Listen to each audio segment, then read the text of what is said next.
to Coffee with MBA and Beyond yet again. Today we have best of both the worlds when it comes to management consulting as your post-MBA goals for the schools that we are targeting in Europe. Two best schools, ESA and INSEAD.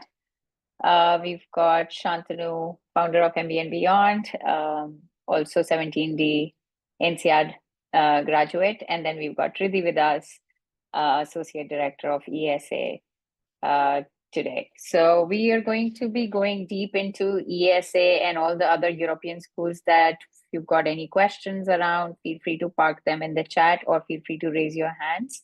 As for the flow of the session, I've received a few questions which we're going to kick off with in the beginning. And then we're going to, of course, take the journey very organically with the questions that come through to you. We are going to quickly start with a quick introduction from Shantanu and Ridhi so that we all warm up to both of them and see who we are speaking with. Also, I invite all of you to turn on your cameras because it will be nice to see other faces as well, apart from Ridhi and Shantanu's. I'm Paridhi, co-founder of MBA and Beyond, hosting today's session, and I love to do this with the best speakers right now with us, and I hope to have an insightful session with both of you today. Over to you, Ridhi, first. Maybe you could go, and then Shantanu, you could go next. Super. Thank you so much, Paridhi, for the this introduction, and thank you to the entire team. I think MBA and Beyond for putting this together. I think this is such a great platform for prospective students to learn about schools and understand the fitment. And I think as part of my introduction, I was going to say this, but I'll probably say it here that as an alumnus of the ESE MBA myself and someone who's been in all your shoes not a couple of years ago, I think now a decade ago. I'm very ancient, who is figuring out what is this next big step I must take. I do wish we had such sessions where we could get a one-on-one with the admissions, the alumni from institutions that we wanted to see ourselves in. So thank you again to the team for putting this together. A quick introduction about myself. My name is Ridhi Ghelani. I am the Associate Director of Admissions for India and South Asia for the ESE MBA program. Like I highlighted, I'm also an alumnus, graduated from the ESE MBA back in 2017. And I think for me, a key reason to pursue my ESE MBA was to be in Europe because I knew I was coming back to my family business, which was in the beauty sector. We have a master license of a French chain of salon and spa. So it was fitting for me to be in Europe, create a network, get an understanding of the luxury beauty market in Europe. And I think ESA gave me so much more than that. But of course, I came back to my family business for the first 3 years post the MBA. I always had a calling towards the education sector, something that I would do, out of passion, eventually turned into a project that I thought, if not now, then never.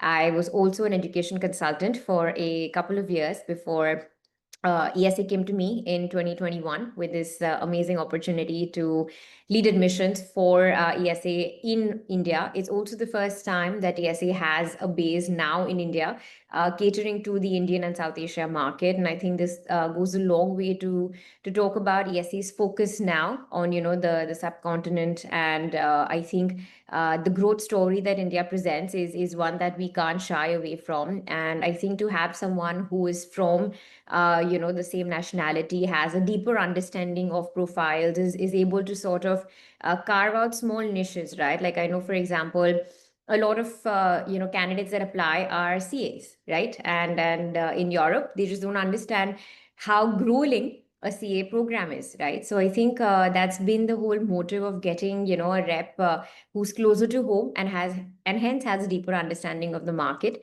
And today I do hope I can bring a dual hat, one as an alumni and or a former student, and of course second as the admissions director, and hopefully get you guys one step closer to applying to ESA, right? So thank you again. Thanks for the lovely introduction, Ridhi. Over to you, Shantanu. Right, Ridhi, that was a wonderful intro. Guys, I might not have that wonderful intro. And I guess I've also spoken to a few of yours, a few of you. I could see the names. And so yeah, guys, quick intro. I'm Shantanu. I'm the founder at MBA and Beyond. I am 17D INSEAD. Have been helping applicants. It's been sort of a ticket now. Not exactly, but pretty close. Started off with INSEAD, obviously. and then gradually we picked up European B schools, and then we gradually moved to the USB schools. Apart from this, guys, I'm also a part-time DJ. I like to mix music. I play chess, which is like 100% skill game. And I also love to play poker, which is like 50-60% skill game. So yeah, that's pretty much about me. Paridhi, over to you. And guys, would love to add value, like always. And again, good to see there are few people who are really consistent in joining our sessions. So I'm glad to see all of you here. Cheers. Ready, over to you. Thanks, Shantanu. And yes, it's extremely validating to see some familiar names and familiar faces in all the sessions that we keep hosting. So we at MBA and Beyond are striving the Beyond angle, or the Beyond part of MBA and Beyond is to build community and create as much value as possible across business schools, not just limited to specific business schools. And this is just one such initiative that we do fortnightly. So thanks for joining, everyone. And let's get started with the session. The first question that we've received, and I think it'll be this one goes to you, would be, how does ESA support international exposure through exchanges or internships? So probably we could kick off with that, and then we go in the flow. Of course, I think, and thank you so much for the question, whoever sent it here. I think at ESA, and let me lead with my own personal example. I did an exchange while I was at ESA, right? So I went to Johnson Cornell for an entire semester. And just like me, there were about, I think, close to 60 other peers from my cohort who did an exchange across B schools in North America, in Europe, Asia, and even East Asia, right? Even your Shenzhen and Hong Kong for that matter. So I think when it comes to international exposure, Paridhi, we not only have the international exchange that's available to students in their second year, we also have 5 international modules. Now, these are intensive weeks that happen in locations like Sao Paulo, New York, Hong Kong, Nairobi, and there was one in India as well, right? And of course, I think now that the other one's going to be in Dubai, given, there's also a strong recruitment focus in Dubai. And the whole idea with these intensive, modules is that you get to spend 1 week. So we also have a New York campus as well. So, you get to spend 1 week at the New York campus. You get to sort of course, it's New York, right? So it's all things capital markets, Wall Street, so very finance focused. Likewise, the Sao Paulo one is a lot about, sort of running a business in a politically, volatile or dynamic environment, right? You have the one in Hong Kong and Shenzhen, which is a lot more focused on people management, manufacturing, large scale operations. So you do have multiple avenues and opportunities to sort of take yourself out of the ESA campus and experience, a lot of these international approaches. But beyond this, I think when it comes to international exposure, the one thing that's true to ESA for, I think, the last decade for sure, because I can talk from the time I was at ESA to now, is that no single nationality is more than 15% of your class, right? Which means that when you walk into an ESA classroom, you're going to have about 45 plus nationalities year on year. This is a part which is never compromised no matter what, right? Which also means that in your first year, when you have a learning team which is assigned to you, which happens at ESA, and it sticks with you for the entirety of your first year, your learning team will probably comprise of people from minimum 5 to 6 different nationalities, different academic, professional backgrounds. And I think this is where the true value add lies, right? This is the kind of network you're a part of, which will also take forward, post your MBA. Thanks, Ridhi. And that's quite enlightening to learn so much about ESA, how international the school is. Shantanu, maybe we could build upon this and help us understand how international INSEAD is and what kind of opportunities, because both these schools are known for their international demeanor, like, so to say, the soul that they bring in the business school world. So happy to hear your thoughts on INSEAD as well. Sorry, I mean, when I was there were 93 nationalities in the batch. I think now they're 100 plus. But one thing on international exposure, which I really want to talk about, is pre-INSEAD. I'd always watch these videos where they say that it was transformational. And I always thought, like, how come like 10 months going to be transformational, right?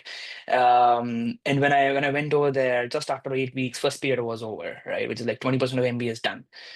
And I was still thinking, like, is it really transforming me?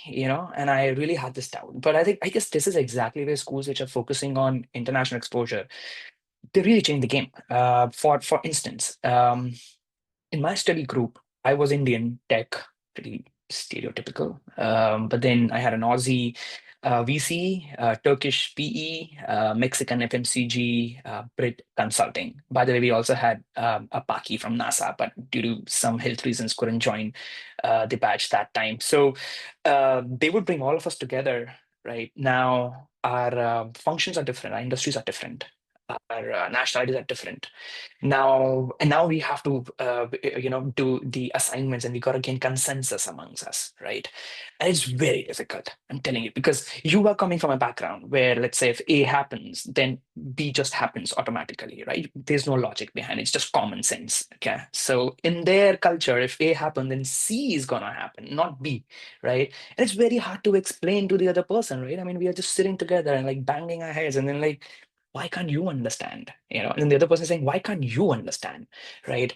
I guess this just changed the first thought that pops up in my head now when I process information, which was transformational, which I realized by the end of the program that, yeah, a lot of things changed. So that's exactly where I feel, guys, the way a B school is going to help you, right, through international exposure is the way you're going to think, is the way you're going to argue. Like arguing in a study group is extremely important. If you can't argue, like healthy argument I'm talking about, if you can't argue, then your study group is lagging behind. Even the other people are not going to learn, right? So yeah, I mean, just to add to what Ridhi mentioned earlier, I guess it's about international exposure is about the healthy arguments that you can have with each other, so that the entire cohort learns together. Over to you, Paridhi. All right. Thanks, both of you, for, like, the schools are very impressive, both of them, when it comes to international exposure. But there are few questions that I receive during my profile evaluations. This is not a question that I've received from the candidates right now, but I'm just out of curiosity. Most of the candidates, are right now looking at the job market, and this brings me to two questions that I've received in the DM right now. So I'm going to just connect the dots and the trail over there. Elephant in the With room. the job market, yes. So with the job market situation, of course, there are some markets which are flourishing, and INSEAD and ESA being top. I mean, the maximum people who graduate out of going to management consulting. And as for the geography, we also see Middle East as rising and shining as the top recruiter geography from both the schools. So what is your take on that? Is management consulting, what are you observing? What's the trend looking like? How are the recruitments faring, and what are the geographies to look at now that with INSEAD and ESA we are going to get access to the global markets and access to various geographies across the globe? So probably we could start with that first, and then I'm going to touch upon a few candidates questions that I've received. I think, Ridhi, you are closer to the recruitment market than me when it comes to specific B school, right? So yeah, I'll add after you. Happy to take this one. And I think very, very relevant question, right? Because of course, as an international student, going into an MBA program, whether at ESA, INSEAD or anywhere, it's a massive investment you're making, right? It's time off, from work. So the opportunity cost is very high. It's investment of, your own time, a lot of effort that you're putting in. So the ROI has to be, of course, at par with your expectations.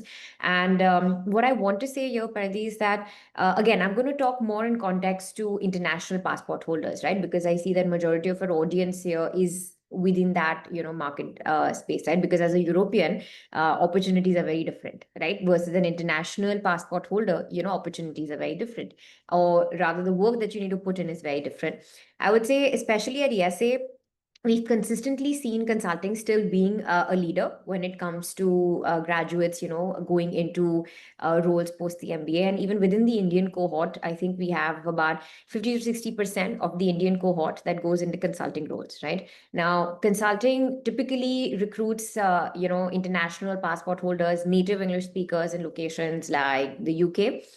Within Europe, you would be targeting locations like Germany, like Netherlands, like Belgium, Denmark, Luxembourg, and then you of course have all of your Middle East, right? So you have your Saudi, and you have your the Emirati locations as well, right? I know a question that comes to us extensively is that if I'm applying to ESA, which means that I'm applying to a school in Spain, I'm going to be restricted to just the Spanish market. I've heard the Spanish market is not doing well, and I can tell you that Spain is not your target market at all.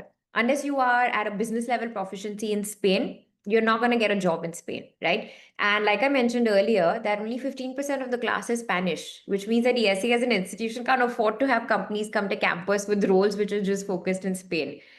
Which is why every time a company comes to campus for a career fair, for a visit, for a fireside chat, they are coming with roles across all of these locations, right? And like I said, you will focus on locations which are very open to native English speakers.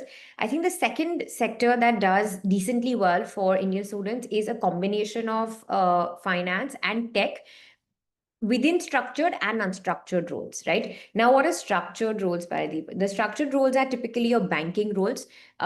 In tech, your structured roles are your product marketing roles, your rotational program roles, your product strategy that come from big tech, right? Now, you also have a bunch of unstructured roles within finance and tech. So you have, finance such as corporate banking, right? With banks across Europe, right? You have corporate finance roles across healthcare, across automotive, across retail.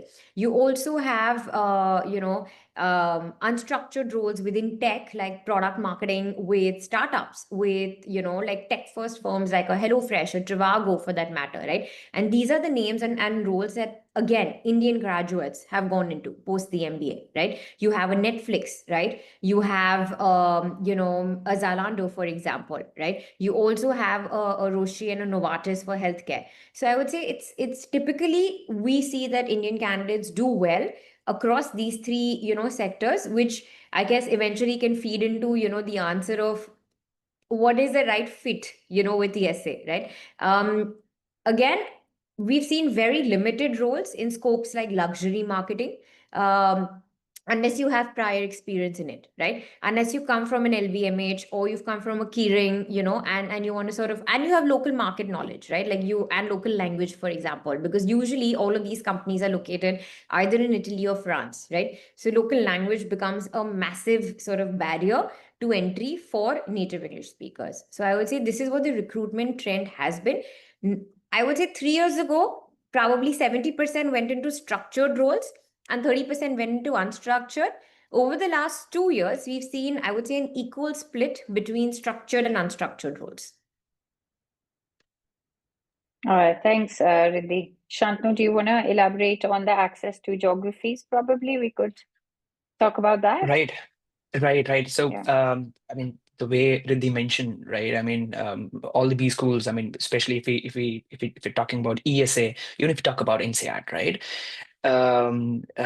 So your target market is not Spain or France, right? Your target market is actually English-speaking countries.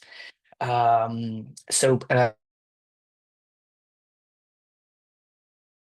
Sorry, is it me or? With detail. Now, if you Yeah, talk yeah. about. Shantanu, we lost you for a bit. You might have to Oops, repeat. You sorry, got stuck for a little bit. sorry, guys. Can you hear me now? Can you hear me now? Yes. Okay, cool. Yes, yes. Right. So I'm saying I guess we have covered management consulting quite a bit, like Riddhi sort of mentioned. The non-structured job that Riddhi was talking about, especially when it comes to product marketing, or you want to work with a Series C startup, right? I think that is exactly where Berlin, for example, right, is the hub in EU. For fintech or finance and technology, I mean, I would say UK, London, and Berlin both, right? There are a bunch of companies that are popping up every year, right?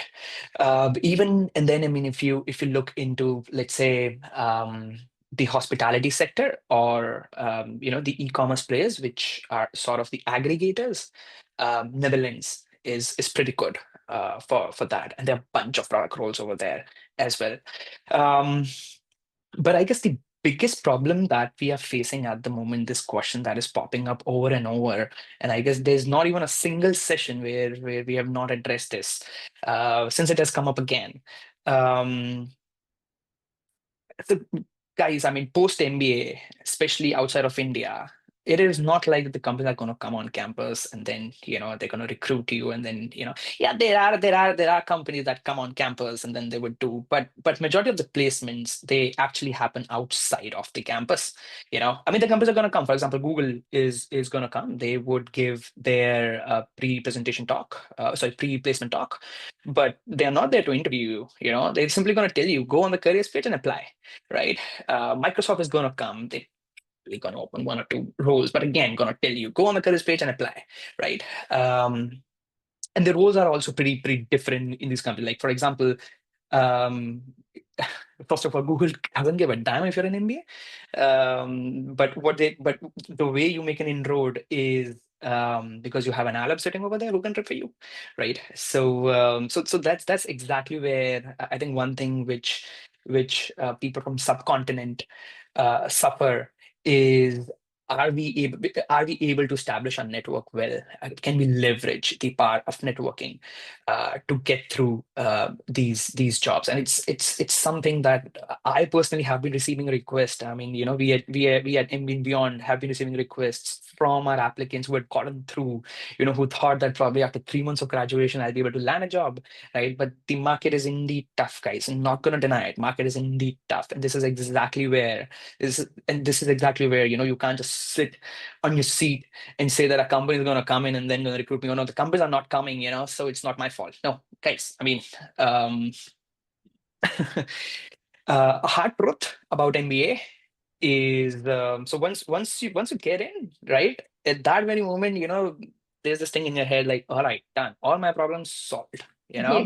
Now it's done. I'm gonna get that job that I was looking for, right? A few months down the line, you kind of realize, I'm gonna do it myself.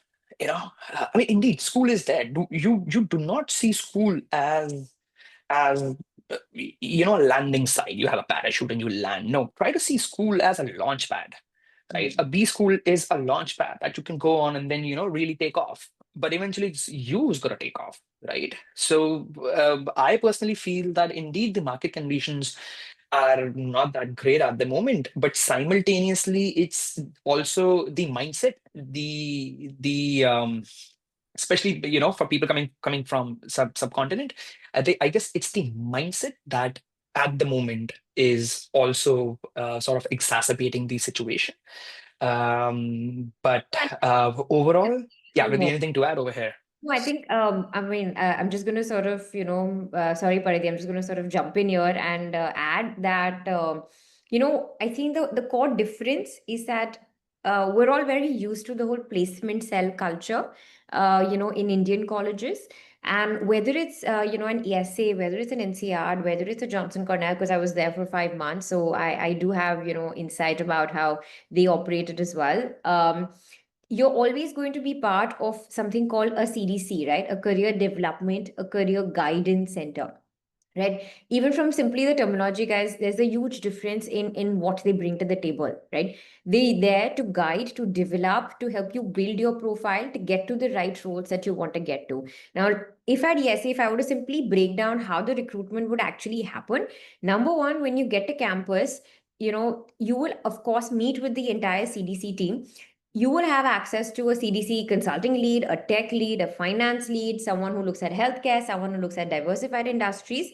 But they're not the people responsible to get you the job. They're the people responsible, yes, to help you understand what are the different opportunities available, right? And how does this happen? This happens via old schools, I'm sure, have a plus minus of, these versions, but they hold something called career fairs or career forums, right? So if you walk into an ESA, MBA program in September, in October, you have your first career fair, right? You have 150 odd companies that visit campus, exactly what Shantanu was saying, with a concept of talking to you about, look, we're a Google, we're a McKinsey, we're a HelloFresh. This is, these are the kind of profiles that we're looking for. These are the locations that we're open to, but that's it. There's no commitment that they must hire, X number of people, or you're guaranteed an interview, right?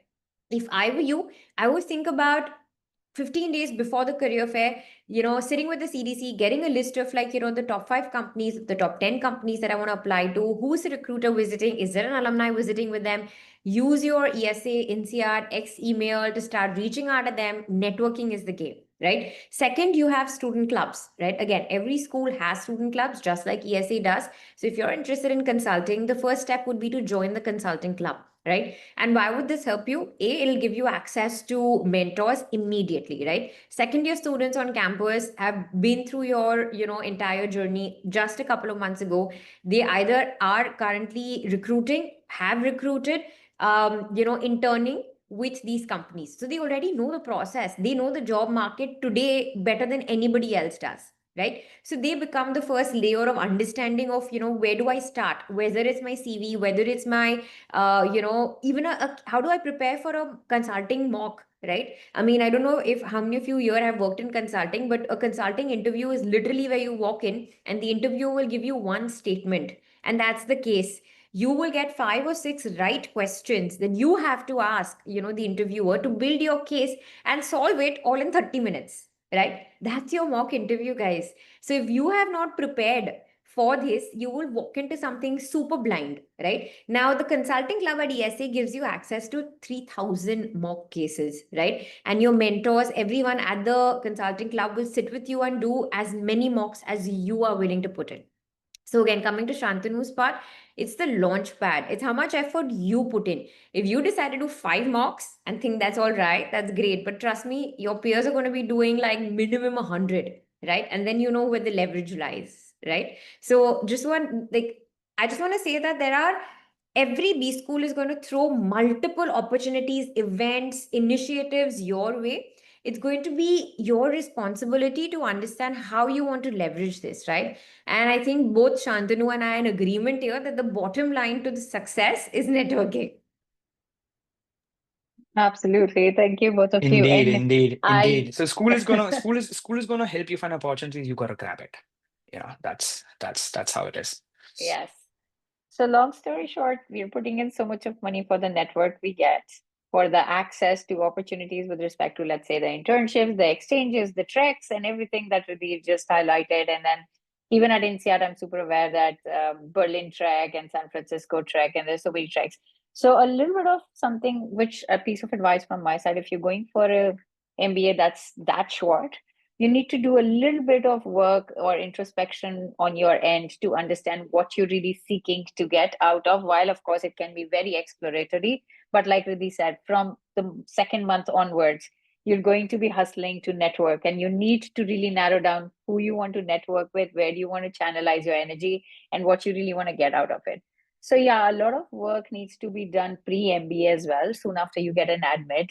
And you have a year until almost like 10 months until you really start your business school. So use it wisely, use it to network with the relevant people, go and connect on LinkedIn, or maybe go on coffee chats, talk to the alumni of schools or students of the school and the admissions director, so on and so forth. So now we've received some questions as a follow-up to, of course, the job market question. I'm just taking that one up and a bunch of questions. Given the exponential growth and impact of AI on global industries, how is ESA adapting its curriculum and resources to equip students with the necessary skills to navigate and leverage these emerging technological trends? So, Ridhi, over to you for this one. I love this question because I think this gives me an opportunity to really highlight, what the entire academic system at TSA is all about, right? And then I think to first directly answer your question, Paridhi, to just give you a small example, when I was at ESA a decade ago, maybe we had 20% of cases that had concepts of AI, and then maybe 40 to 50% which had concepts of data analytics. Today, the number is about 60% have AI and 95% have data analytics, right? And what has helped this transition and change is that ESA is a complete case-based method approach to education, right? There is no curriculum in terms of a written, syllabus that's given to you on day one, that, oh, in a marketing class, you're going to learn the definition of A, you're going to learn the, the perks of Y, the cons of Z, right? The whole idea is that with the cases, you are actually solving real business problems on a day-to-day basis. And these business problems evolve. The solutions to these business problems evolve, right? So cases that I studied 10 years ago, I don't think more than 10% of those cases are even active as part of the curriculum today, right? Because I don't think those business problems exist anymore, and maybe if they do, at least the way in which the case was drafted, that those solutions are redundant today, right? We studied what was to run a regression, what was to do, a tornado chart. How did you do, how did you use pivot? Right, today these things are, and this was like, even for me, someone who went in as a marketing professional, who's not done so much of data dashboarding, was a very new concept. Today when I talk to candidates going in, irrespective of which role they're in, data analytics is something that you can't avoid. Even in my role today as an admissions, we are constantly making dashboards and pivots and trends, right? So it's such a huge change. I think today that is what's kept ESA ahead of its curve. The fact that, we have cases, the fact that we have professors who are actually writing real business cases. And that's when, that's actually the defining characteristic, because when you study a particular case, you will see that typically at the end of the class, the professor will bring in a CXO of that organization to talk to you about that particular business problem that the company faced, right? And they will discuss with you why the solution is, the best way forward. Because trust me, again, what Shantanu was saying, right? These healthy debates or healthy discussions, if you're not doing this, and this is something that you're going to do at ESA 3 times a day and more than 300 times over the 2 years that you're at, the program. And if you're someone who doesn't prefer to be in such an environment, oh my Lord, you're going to be miserable, at ESA, because you're going to be compelled to bring your point of view, your analysis, which may not always be true or which may not always be the right way forward.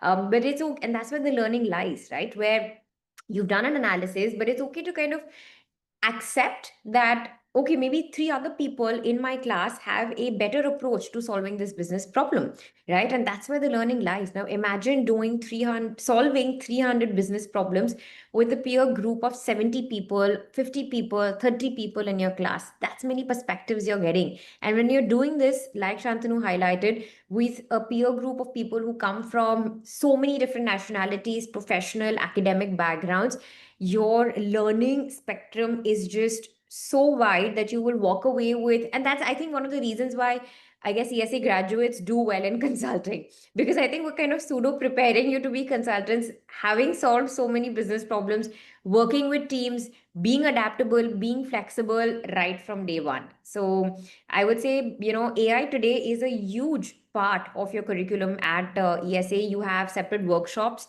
where you're now being taught how to use, different AI tools. You have a concentration in your second year, which is dedicated to data analytics and now AI as well. Right. So a constant evolution and focus on market trends, economic trends, which are, I guess, changing the way we run businesses today. Thanks, Ridhi. That's super insightful. And I'm glad that schools have now started to adapt to the changes happening in the world. I wasn't really aware of the curriculum changes that are going on inside, but that's quite impressive to note, to get the information from the inside. We've got some more questions, but as we are talking about the candidate because there are some questions around GMATs. So I'll take that question up because I just want to generalize that for some candidates. I know we receive that question every now and then. I understand somebody is asking 645 enough, 625 enough, is 680 enough? So just from the experience of MBA and beyond, we've seen candidates with a 605 or let's say a 630 on a classic score focus, not the focus edition, but the classic edition of GMAT, getting into INSEAD and ESA both. So what I want to talk about is that a score is a very small percentage, is as long as you're a very strong value fit to a business school. So if somebody has a 645 and you're hesitant, I do not think that's going to be a criteria for you to be rejected at a business school, because that's a sufficient enough score for you to apply to any of the top schools, or a 680 on a classic edition as well. Especially, I'm only speaking for European schools over here. I've seen how deep they go into the personality analysis of a candidate and really understanding not just your professional journey, but your personal journey as well. And you bring it all together to bring a wholesome personality to match the value system of the business school. This is something that we as MBA and Beyond have been, shouting out loud to the candidates out there. Please think beyond the score. So all the questions that are coming through to me just for the score, that's not sufficient for any of us to evaluate your profile. We'd be happy to have a longer chat with you on that. So I'm just negating all the GMAT questions over that. Moving on to the next question to Ridhi and Shantanu. We've got, what qualities do ESA, INSEAD, and HEC look for in MBA applicants? Also, I think there's somebody unmuted in the audience right now. Can I please request you to mute yourself? I cannot really spot because I don't have the controls. Or maybe Neha, if you could I think unmute at the back end. Bhavya, maybe you can just raise your hand and probably Paridhi will come to you once she's done with her questions, and then we can probably have you ask your question. Yes, then. Absolutely. Okay, so Ridhi, I'm just repeating the question again. What qualities do ESA and INSEAD look for in MBA applicants? So probably we can start with ESA first and then moving over to INSEAD, Shantanu, thereafter.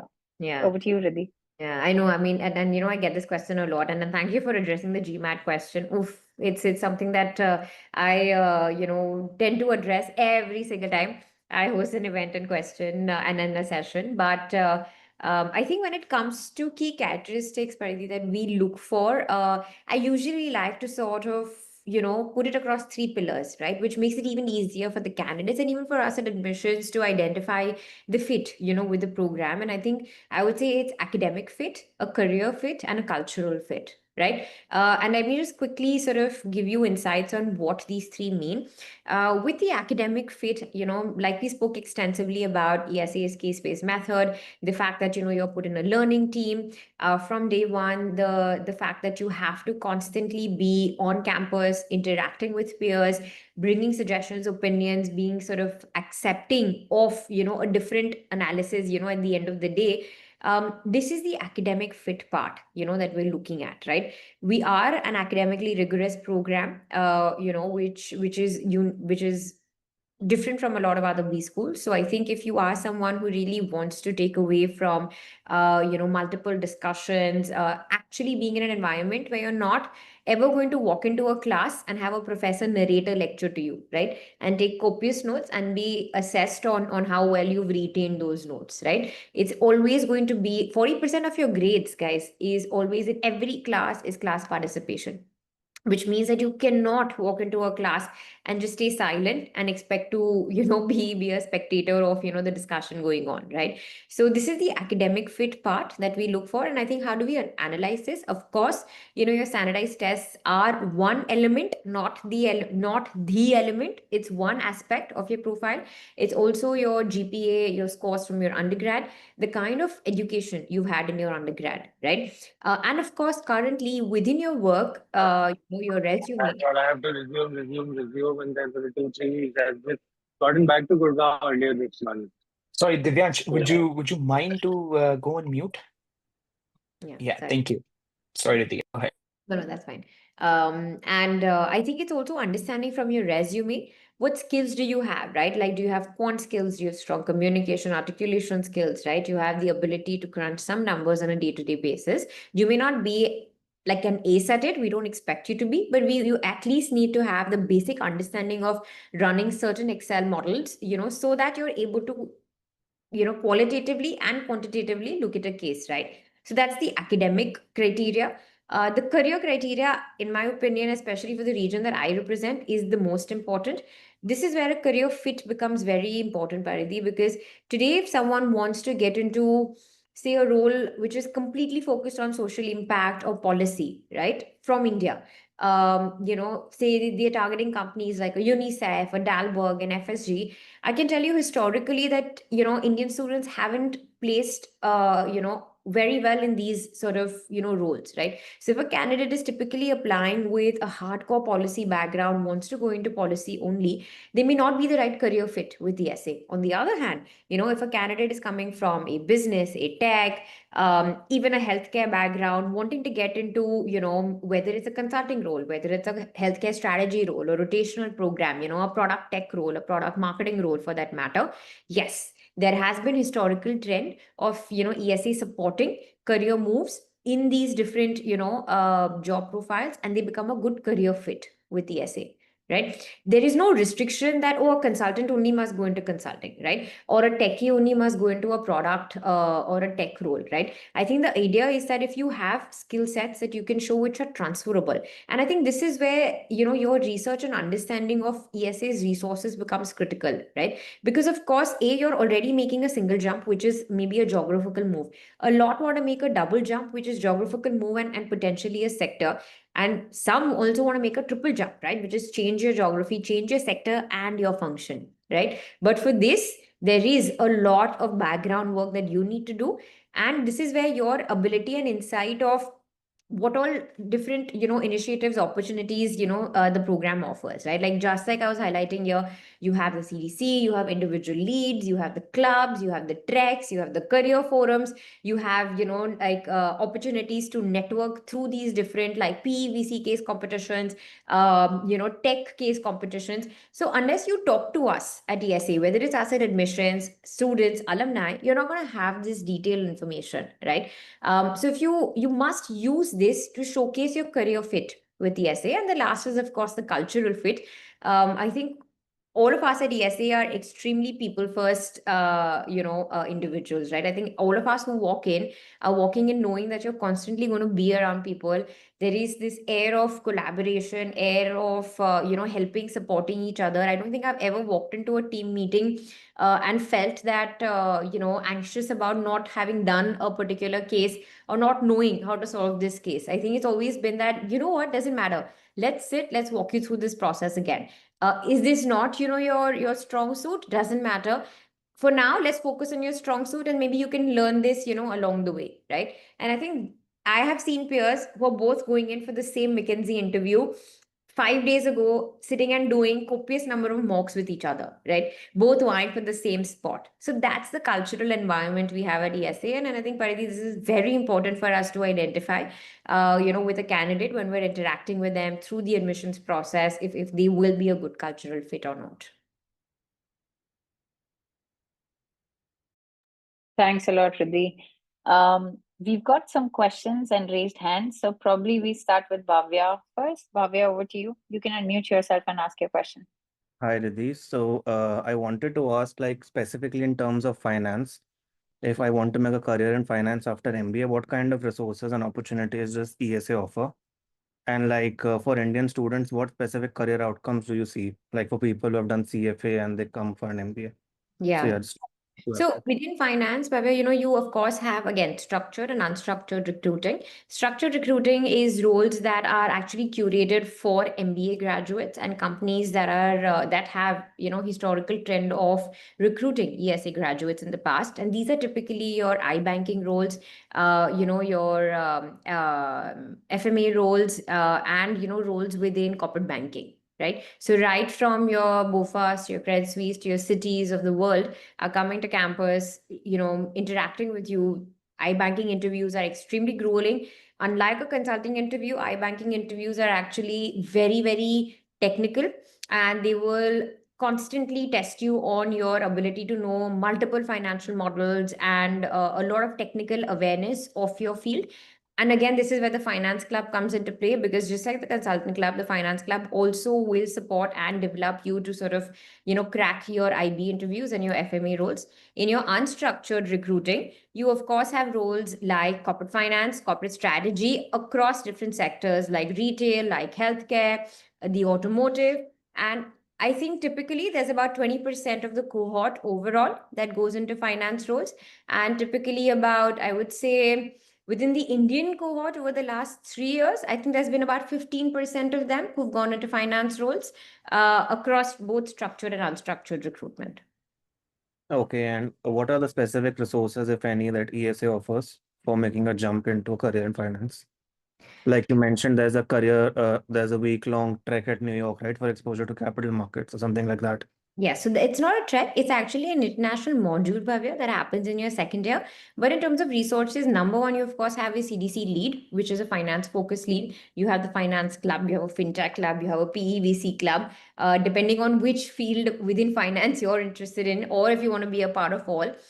Through these clubs, you have specific treks, right? So you have a banking trek, you have a VC trek that happens, you have, so these are the two treks that happen. And of course, you also have multiple case competitions where companies come to campus.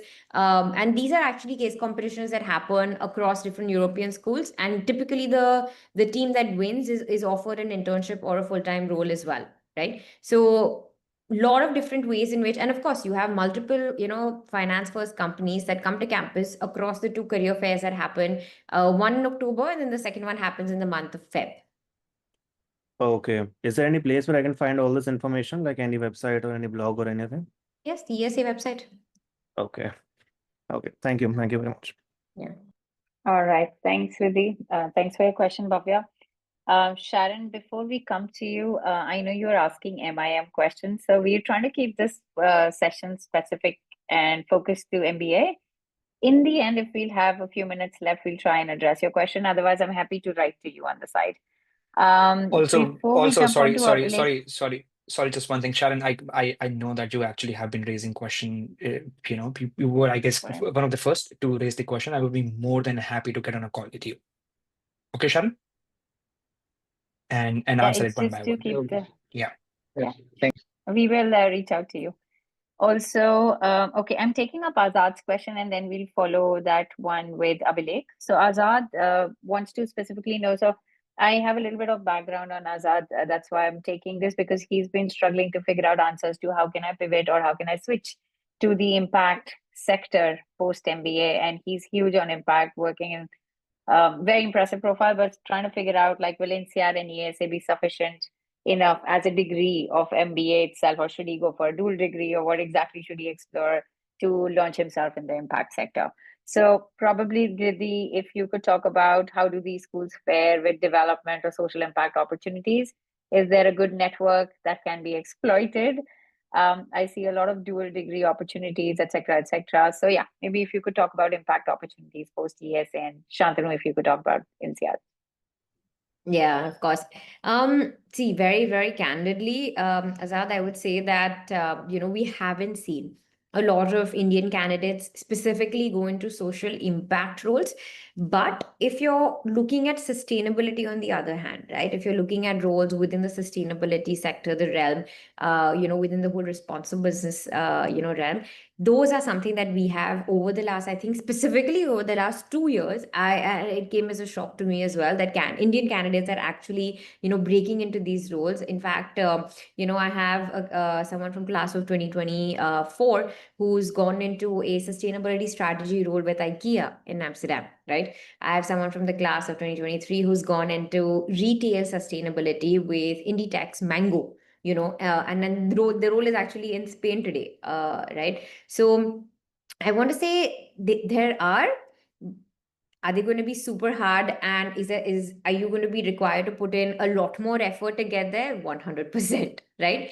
I don't think I would like you to walk into ESA assuming that a consulting, a finance, a tech focused individual is going to have as many roles as someone who's looking at social impact as well, right?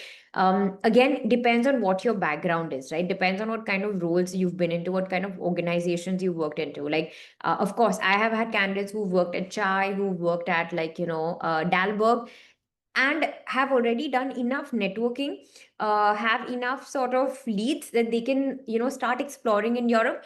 They needed a transition to a European location and probably an academic background to be able to get there. That's a different story altogether, right? So I think if you're someone who's probably from this sector, is probably working in maybe even a Samagra for that matter, right, which is a huge social impact consulting firm in India, but you've done your networking right, you figured out who are the people that you want to reach out to, during the course of your MBA, to get into, a future role, and use ESA as a launch pad to get there. 100%, this is something that you can get to. Does the CDC have someone who's dedicated to social impact roles? No. Does this mean they will not help you with this? Absolutely not. But it's just that the demand for such roles is never super high, which is why the, of course, focus is on a lot more other business first roles. I think, long story short, I want to say that it'll just require a lot of work on your end to be able to get to your eventual goal, and the amount of effort you put in starting today, with networking, and then, figuring out where you see yourself post the MBA, and then identifying the right leads from today to get that. Thanks, Ridhi. Shantanu, Thanks, would you thanks a talk lot, about Ridhi, for INSEAD? the yeah. Thanks, Ridhi, for the candidness on that. Actually, it helps put things into perspective. Shantanu, any experience in impact space for INSEAD, if you want to comment? Right. I mean, guys, at INSEAD, you got consulting roles available as well. But just as Riddhi mentioned, I haven't seen my peers getting into UN, or UNICEF for that matter. Yeah, after once I was like just browsing through my LinkedIn to find someone, and then I realized that there are a few people, like very few, I could see working at UN, and it's not just about even just Indians, Russians, Mexicans, but I guess what really helps is Europeans, for example. It's a little simpler for them to get into these roles, and that's the hard reality now. But if we talk about sustainability in general, I guess it's the way you pitch, right? Like one of the other examples is someone moving from oil and gas, right, to a renewable source of energy, right? Now here you're also talking about climate sustainability, right? The bunch of companies where you can work upon. I had an applicant who actually got into I mean, for sustainability, one of very good B schools apart from INSEAD and ESA, since we have been talking about both these schools, for the last 52 minutes, is RSM as well, right?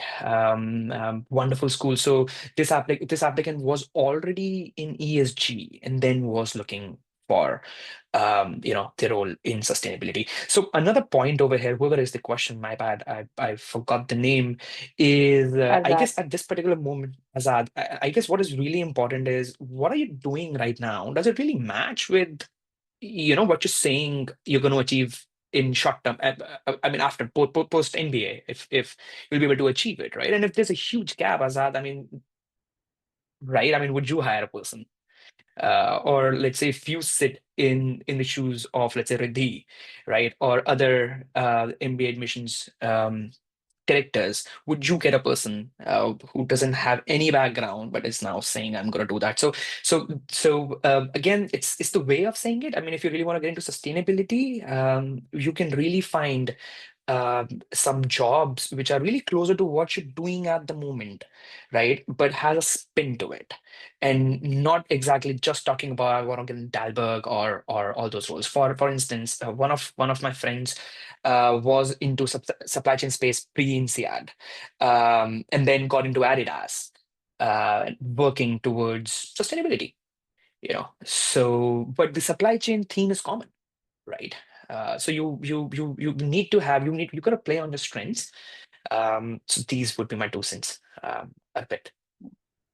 Thanks. Also, Azad, I mean, I would really like you to explore, like Shantu mentioned, RSM already, of course. I know if you're sticking to the rankings, sometimes I feel that you have to also understand the school which is helping you serve your purpose to get into something, not just the rankings. And I understand that goes against the whole credibility aspect of how we were raised as Indians, but sometimes, there's more value into seeing, am I able to reap what I really need for the purpose of my life?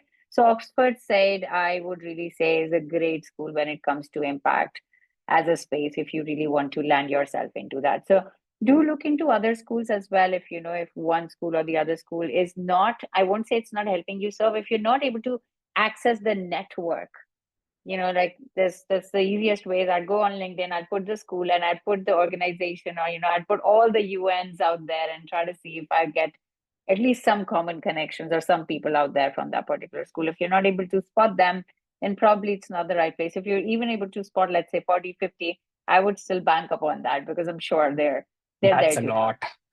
That's a lot if you have 40, 50. That's a lot to Yeah, ask, I know. that's a lot. I did that Yeah. once for INSEAD, and it was so hard for me to spot, oh my God, why do people not want to save the world? No, but it's not that. Like, they're saving the world in their own way. You just have to know how they're saving the world. Okay, jokes apart. Abhilek, your question next. You can unmute yourself, buddy. We've got 5 minutes. Yeah. Hi, Riddhi. I had a question about the automobile space, because we see a lot of people talking about consulting and finance post MBA. But I'm in the automobile space and I would probably like to pursue that post MBA. So, what are IESCs? What sort of support does IESC provide for such aspirants? And may I ask, Abhishek, what function are you in currently? And would that be something that you'd like to continue in? Is there a change in function that you'd like to do? Yeah, so I'm in supply chain operations Mhm. with an MNC, and I want to maybe switch to sales and marketing or product strategy or something like that. Okay, okay. See, I would say that, of course, I think given the proximity to Germany, which is, the hub for the automotive sector, in Europe, specifically, there are a lot of automotive first companies that come to campus, again, companies which are open to recruiting, from ESA as well. What I would say, Abhilek, is that maybe you can also keep your options open in terms of consulting roles, which are focused in the automotive sector, right? Before you make a complete transition to a sales and marketing or a strategy role for that matter.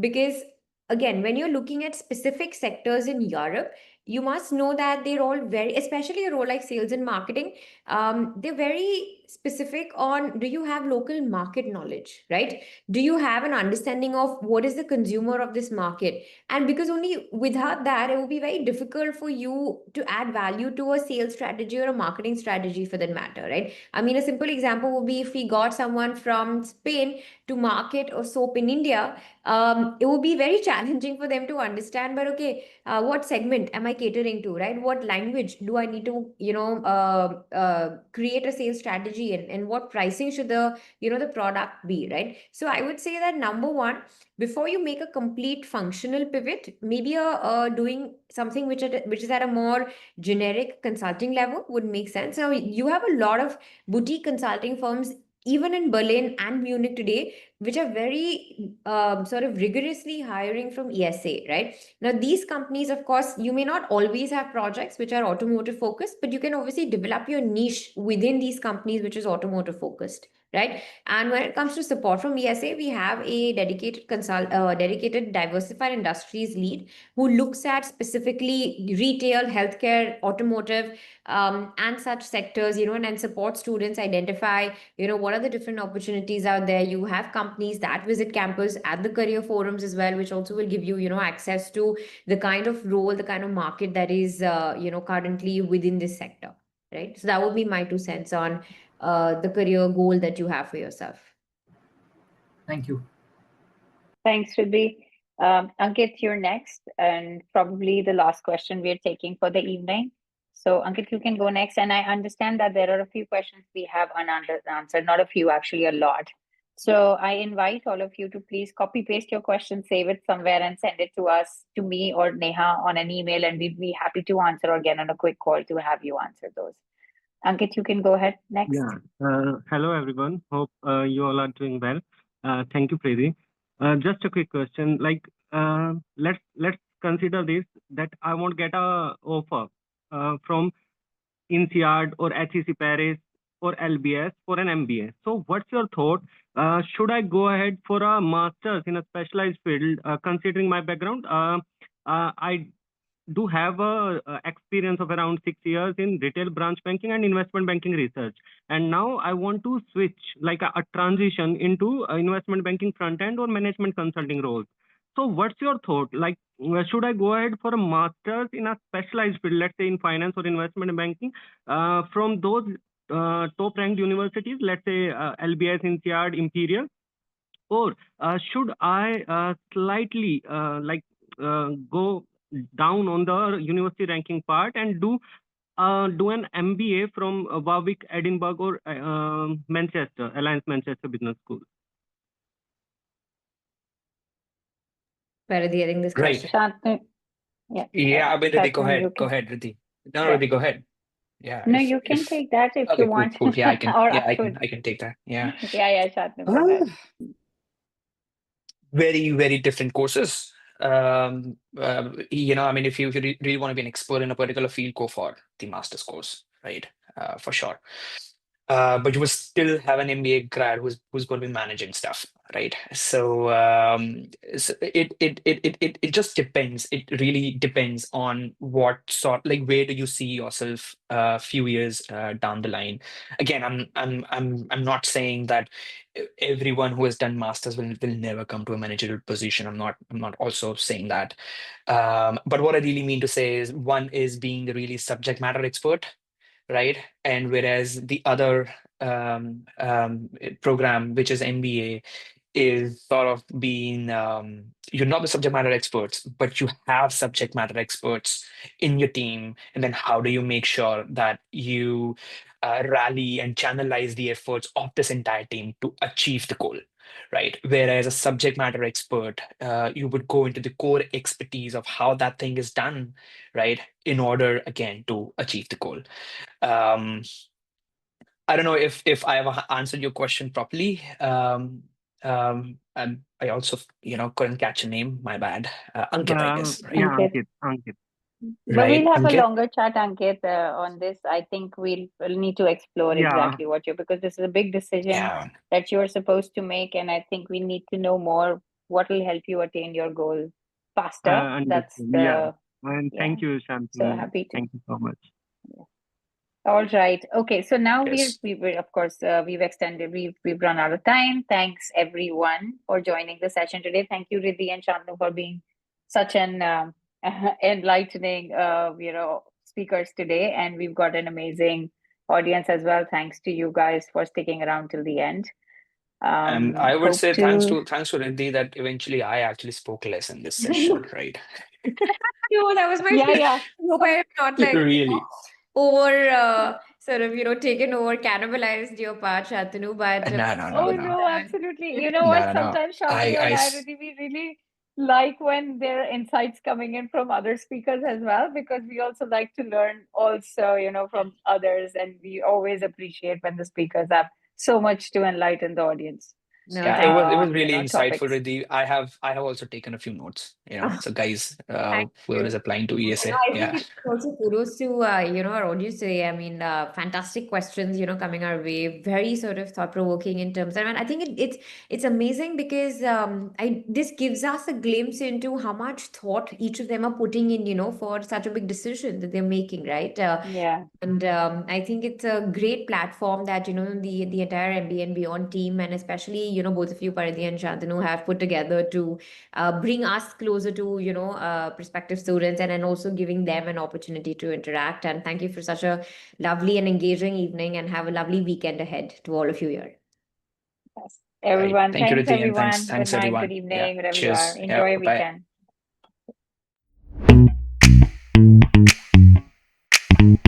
weekend.